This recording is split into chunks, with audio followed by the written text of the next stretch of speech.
Programa Diálogo com Edibo Bernardes. Apoio Valorap, auditoria, contabilidade, consultoria tributária e financeira. A CIRP, valorize o perto, valorize o próximo. Musicake, venha reconhecer Unidade Itatiaia.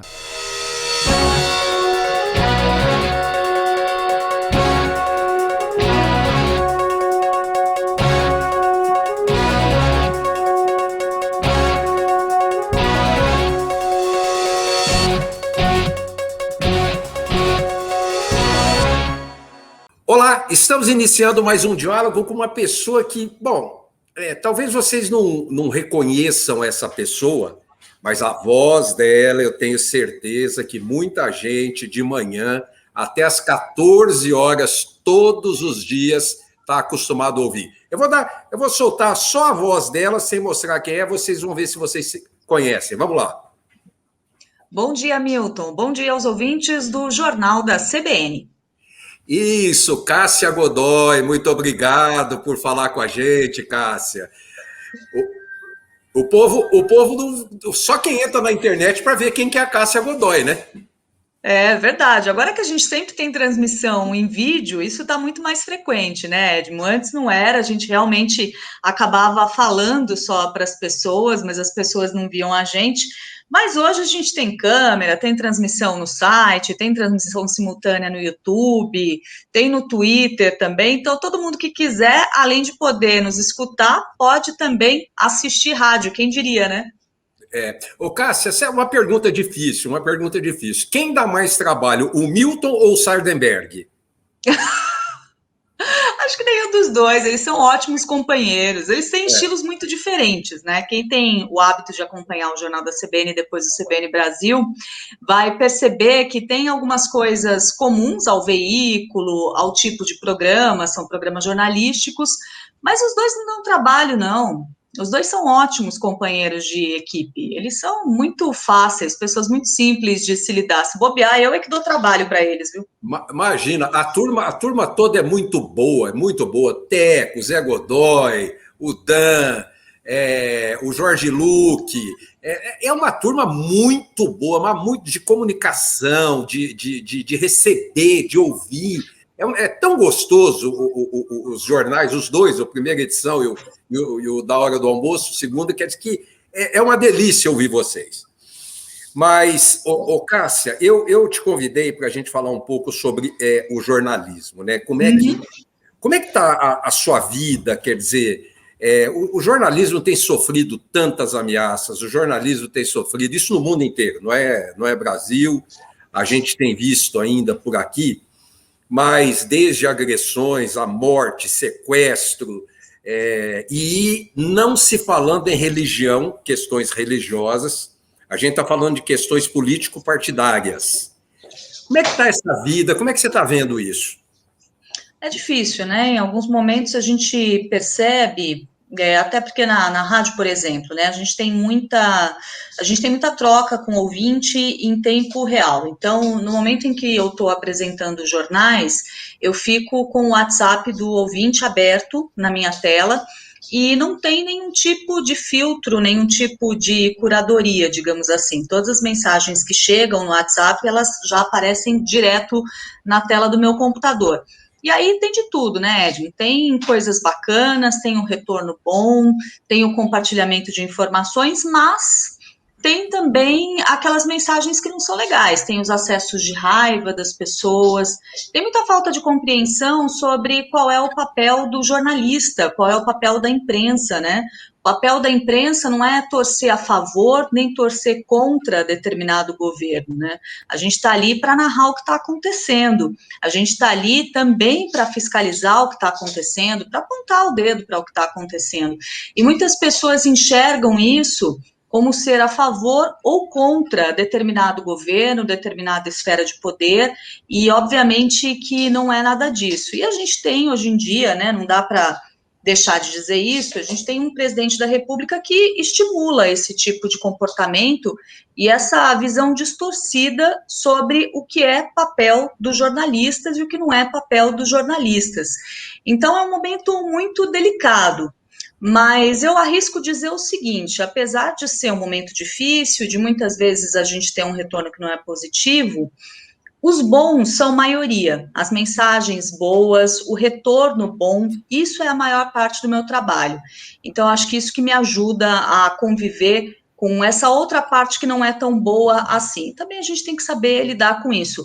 Não é um problema você lidar com o que é diferente ou com divergências de opinião ou divergências ideológicas, essa não é a questão. O problema é a agressividade, a não aceitação do outro. Isso, infelizmente, é uma coisa com que a gente tem convivido recentemente. Mas não é a maioria, não. É uma Mas minoria, mas é uma minoria barulhenta. Mas você também tem que segurar um pouco, né? Porque você, de qualquer forma, nós, né, de uma maneira geral, não podemos exprimir a nossa opinião, o nosso sentimento, o nosso partido, nem em time de futebol. Eu não posso dizer nem que time de futebol que eu torço, senão amanhã eu estou na sarjeta caído com a boca cheia de formiga.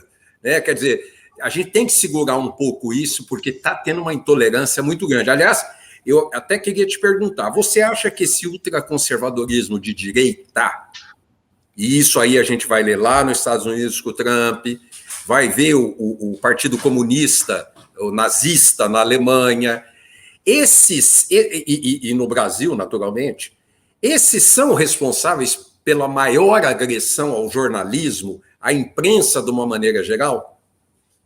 Eu acho que sim. Como eu te disse, eu acho que tem uma minoria muito ruidosa.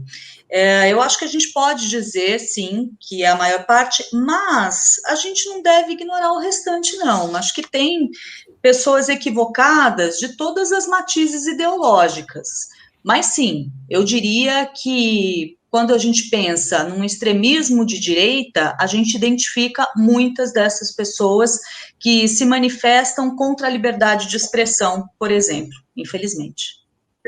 Porque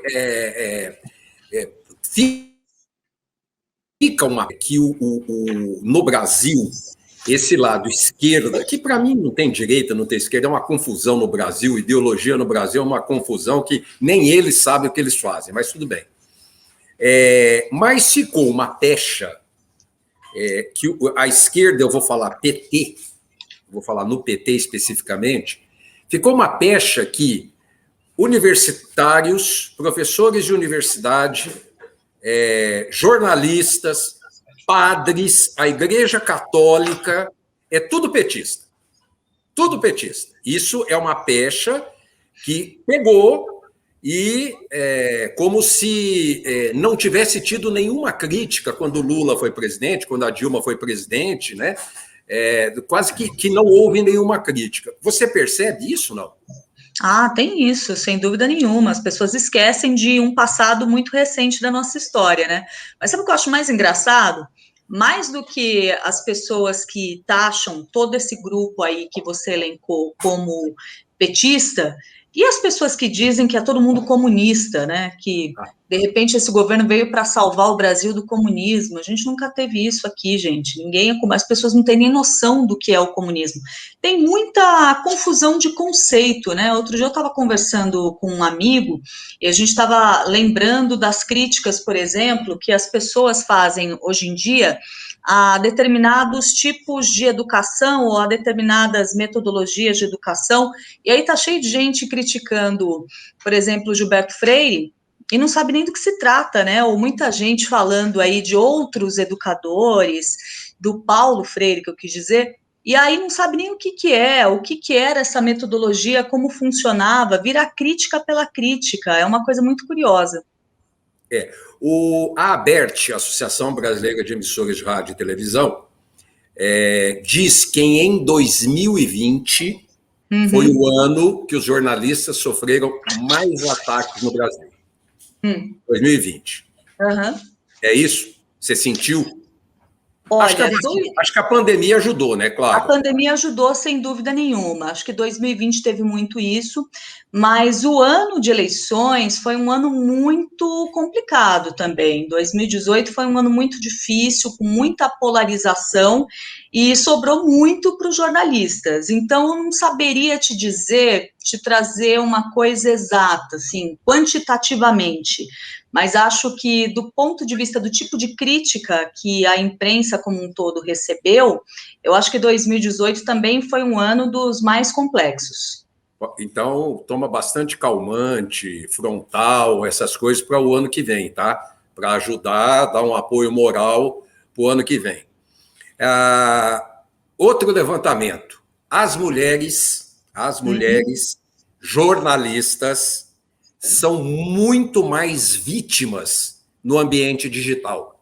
Ou seja, Cássia vai lá no Twitter, piriri, piriri, Vera Magalhães vai lá no Twitter, piriri, piriri, pipi, cacete nelas. Você sabia disso?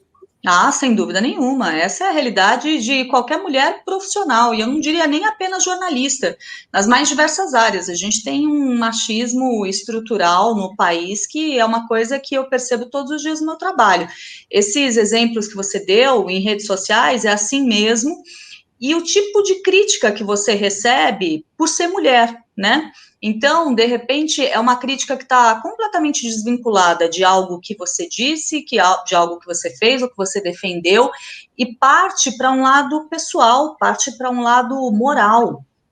Eu fico realmente chocada, assim, e as pessoas não têm vergonha de fazer isso. Vergonha não tem um pouco de medo, porque muitas vezes quem faz esse tipo de ataque agressivo e machista se esconde em rede social, né? É uma pessoa que não usa o nome real, que não coloca uma foto no perfil, mas sim, não tem, assim, nenhuma vergonha do tipo de ataque machista e misógino que faz. É uma coisa que, nossa, eu percebo todos os dias no meu trabalho. Eu não deixo me afetar, porque senão eu não saio de casa, Edmo. É simples assim. Eu vejo e falo, isso não tem a ver com o meu trabalho, isso não tem a ver comigo, isso é um problema da pessoa, é um problema de concepção de mundo que essa pessoa tem, sabe? Tá. Mas é muito frequente, muito. Bom, eu vou chamar o nosso intervalo, daqui a pouquinho estamos de volta, até já.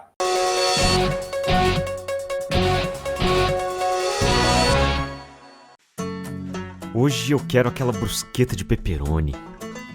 Eu não vejo a hora de provar o confit de pato. Ou será que peço o risoto de carne seca, hein? E eu mereço brownie de sobremesa. Eu vou pedir a torta de chocolate com geleia de damasco. Nossa, a gente nem chegou e já tá pensando na sobremesa. O mousse cake da Itatiaia agora é My Mousse Cake. O mousse cake que você sempre amou, com tudo que você sempre pediu. As aulas presenciais na rede estadual voltaram com toda a segurança. Para os alunos, comparecer não é obrigatório. Quem prefere pode continuar estudando em casa pelo centro de mídias, mas quem quer ou precisa, pode vir.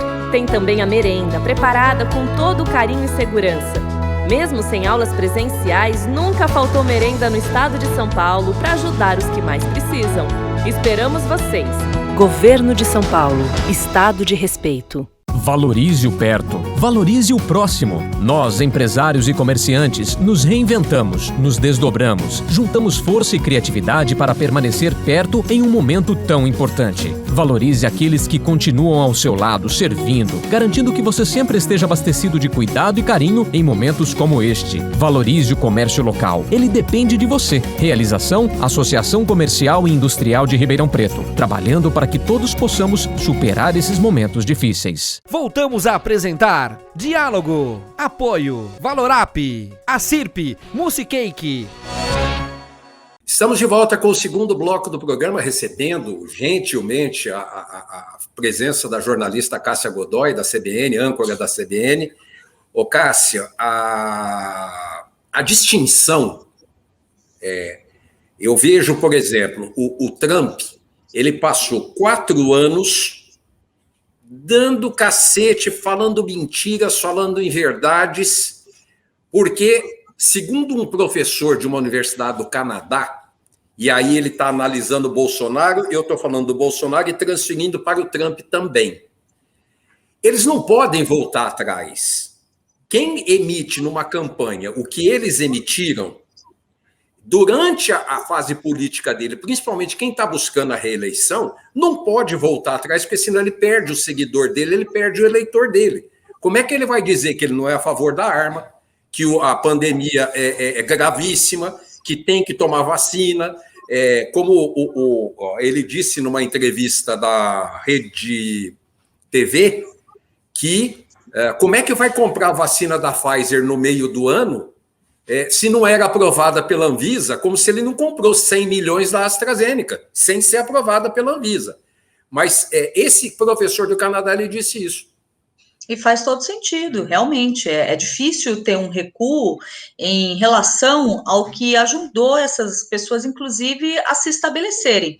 Da mesma maneira que eu acho que fica muito difícil para esse tipo de líder político recuar de posições retrógradas, mesmo quando ele percebe que isso, do ponto de vista de popularidade, vai começar a afetá-lo negativamente, eu também acho difícil, Edmo, dizer que pessoas que escolheram essas pessoas, que votaram em determinados candidatos, votaram enganadas, ou não sabiam quem eram essas pessoas. E aí a gente pode estender isso para o Trump, a gente pode estender isso para o Bolsonaro, porque são dirigentes que nunca se esconderam, que sempre revelaram exatamente tudo o que eles pensavam em relação a pautas de costumes, em relação à política econômica. Eu fico espantada, por exemplo, com pessoas que se surpreendem com o fato de, nesse momento, ter uma divergência aí entre o ministro da Economia e o presidente da República, e as pessoas se surpreendendo que o Bolsonaro não é um presidente, do ponto de vista econômico, liberal. Ele nunca foi liberal. Ele fez essa aliança com o Paulo Guedes porque isso se somou à plataforma dele eleitoral, falando de alguém que tinha bom trânsito no mercado financeiro, mas ele nunca foi um político liberal, digamos assim. E ele teve uma vida política longa, foi um político do baixo clero, mas teve diversos mandatos, tem a família toda envolvida com política, então todos conheciam a plataforma dele muito bem. Da mesma maneira, Donald Trump, todo mundo sabia com quem se estava lidando. E mesmo assim, ele foi eleito. Então essas pessoas não podem dizer que foram surpreendidas.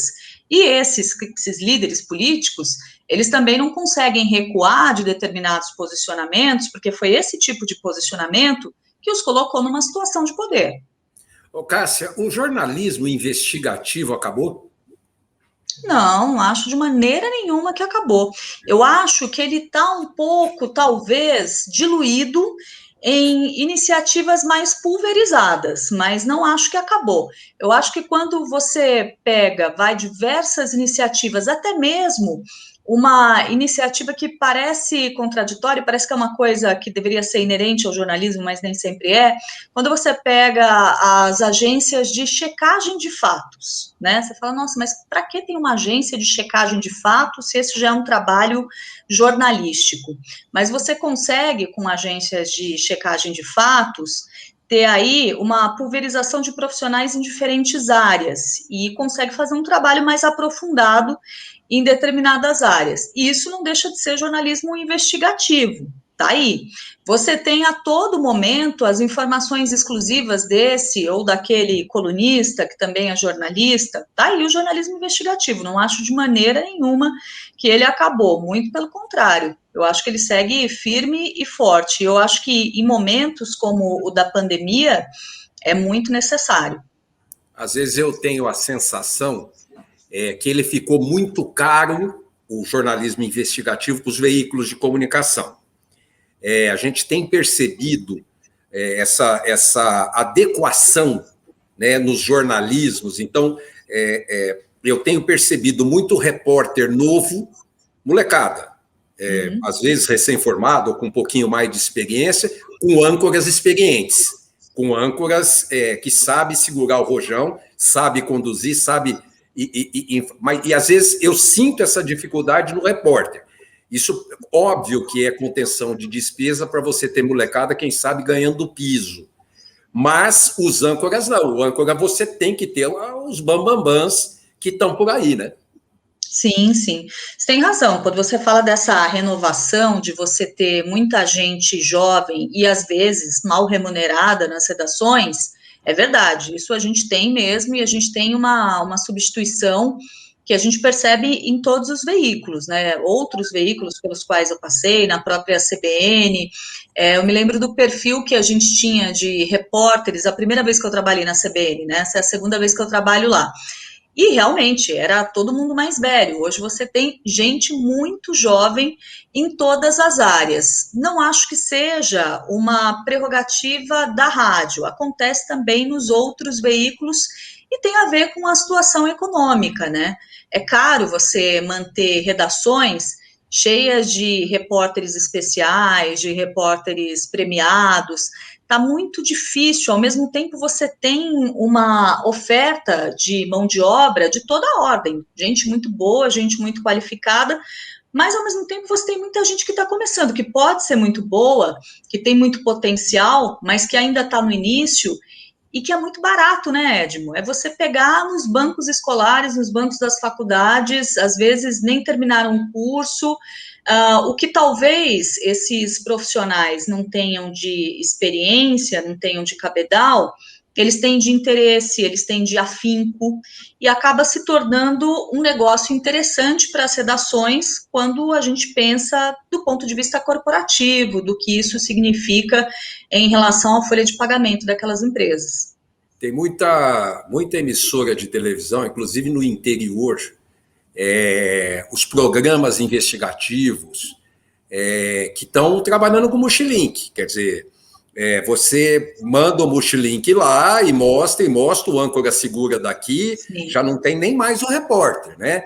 Então, isso me preocupa muito, porque o olhar do jornalista, o foco do jornalista, o que ele percebe por ali, muitas vezes um motorista de moto não consegue ver onde está o detalhe, onde está a coisa. Muitas vezes a gente perde, né, um lance, uma coisa inevitável dentro de uma situação. E até essa precarização, ela acaba por afetar o cotidiano da empresa, da redação, mesmo quando você tem um jornalista à frente disso. A gente teve um exemplo recente de um canal que foi inaugurado aqui no Brasil, né, uma TV estrangeira que passou a ter também a sua sede brasileira, e tem muitos repórteres que fazem tudo, que eles vão com um celular, eles não têm um cinegrafista, e eles fazem como se fosse uma selfie da entrada ao vivo, e já houve situações absolutamente bizarras aqui em São Paulo, de repórter que estava fazendo isso, entrando no ar ao vivo, fazendo a transmissão a partir do próprio celular, e a pessoa foi assaltada no meio da transmissão ao vivo. Isso tem acontecido também. Claro. Tem uma fala do ex-ministro da Educação, Renato Janine Ribeiro. Ele disse que ele considerava muito próximas a cobertura dos serviços jornalísticos e a espetacularização da imprensa.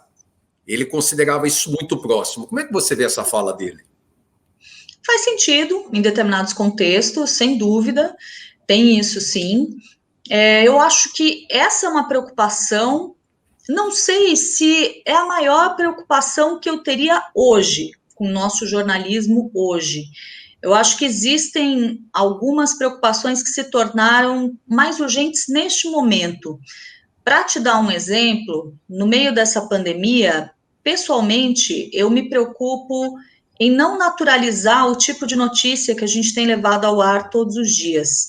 Número diário de mortes, o fato da gente ter semanas em que temos mais de 1.000 mortos por dia, pelo menos 10 dias em que a gente tem muito mais do que isso, o número de casos que não para de aumentar, noticiar que você tem falta de oxigênio, falta de vaga em UTI, que você tem pessoas morrendo, não apenas porque elas estão doentes, mas porque elas não têm acesso a socorro, e isso em cidades brasileiras de todos os níveis.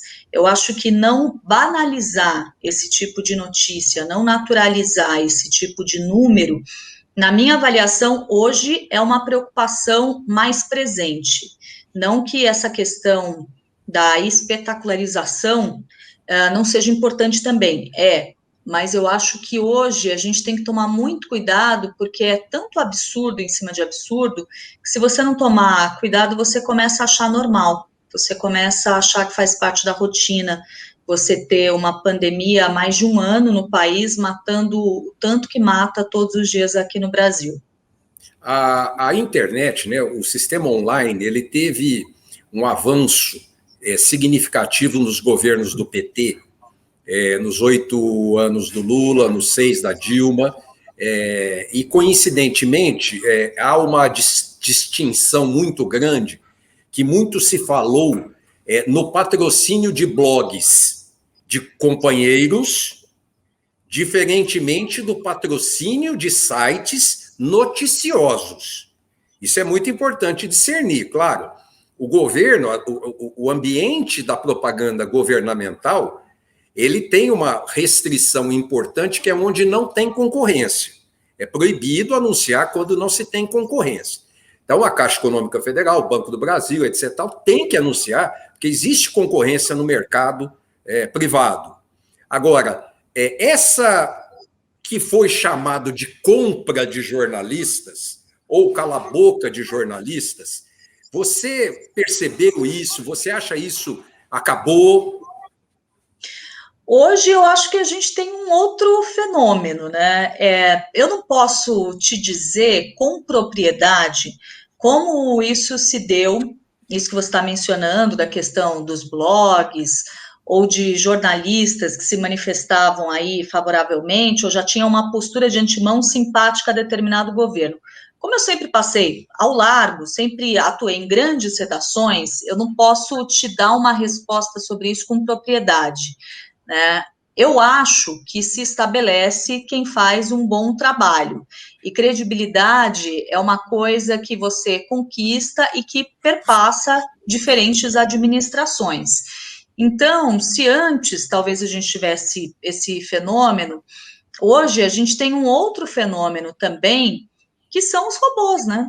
Que a gente tem, assim, você percebe algumas posturas favoráveis a determinadas administrações e que aparecem quando surge qualquer assunto. E, mais uma vez, são pessoas não identificadas, são pessoas que não têm um perfil oficial, que não têm um perfil que corresponda à identidade delas, e isso é muito comum. E são pessoas que surgem toda vez que o nome de determinado gestor é mencionado.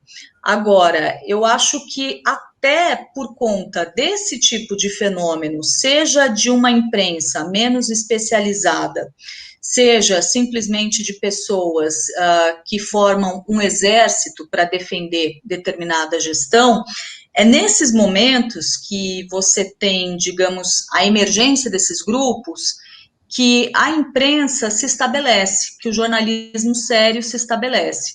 É o momento em que as pessoas começam a perceber uma saturação do que é simplesmente compartilhado sem checagem em rede social, em aplicativo de mensagem, e começam a se refugiar no trabalho jornalístico, que é um trabalho que tem base, que é um trabalho que tem checagem, que é um trabalho que não está lá para defender esse ou aquele grupo, para ser simpático a priori com esse ou com aquele grupo. Acho que isso existe, sem dúvida, a gente percebe no dia a dia, mas, ao mesmo tempo, é mais um fator para chamar atenção para a importância do jornalismo profissional. Bom, nós chegamos ao final do programa. Eu quero te agradecer, Cássia, pela gentileza de abordar conosco, com a sua lucidez, com a sua tranquilidade, todos os assuntos pertinentes ao jornalismo, que é debatido diariamente na rua, em todas as esquinas, em todas as redes sociais. Cássia, muito obrigado, viu? Eu é que agradeço, Edmo. Foi um prazer, estou sempre à disposição. Gente, semana que vem a gente está de volta. Até lá! Programa Diálogo com Edmo Bernardes. Apoio Valorap, auditoria, contabilidade, consultoria tributária e financeira. A CIRP, valorize o perto, valorize o próximo. Musicake, venha reconhecer Unidade Itatiaia.